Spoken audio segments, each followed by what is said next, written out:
Hi everybody. Today we're going to see what God has to say about community. Community is defined as a group of people who have a particular characteristic in common. A group of people together. Now, togetherness is God's plan.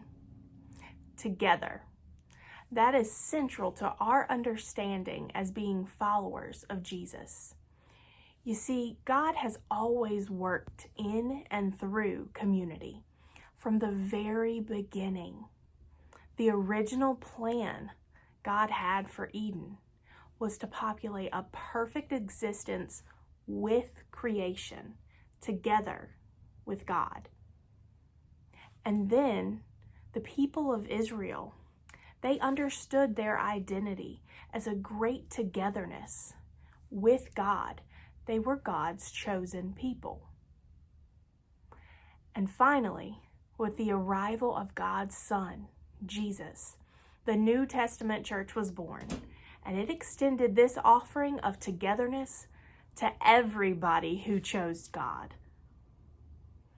What an awesome picture of God's growing family. We are designed by God to be in community together. Now, being together is more than just physically being with each other. It's about emotionally investing in one another. Remember, in John chapter 13, verses 34 through 35, we were given our greatest commandment.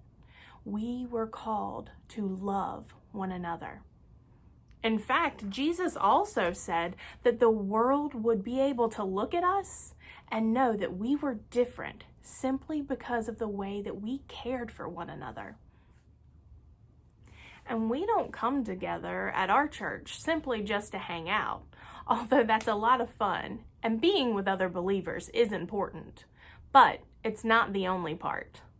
We come together to read, wonder, listen, and grow in God together. It also helps for us to bring people into our community who don't know about Jesus at all, working together to help grow each other in God's love. This is togetherness with a purpose.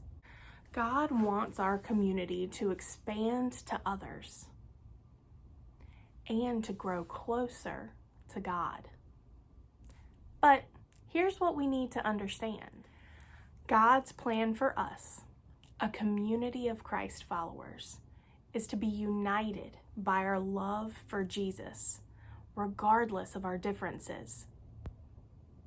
Together means truly together.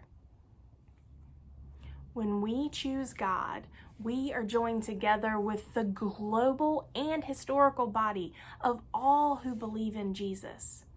We call this community the family of God.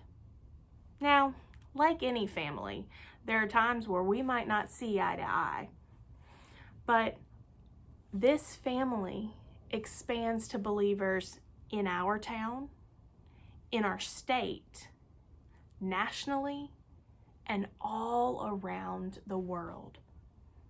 So we can quickly see how there might be more differences of opinion that would come up. And yet, we are called by God to unite in our purpose and mission of one heart and one mind. While we don't always share the same opinions, we must work together to foster a sense of unity, a sense of togetherness, in light of our shared love for Jesus. After all, our greatest commandment as a part of this community, this family, is love.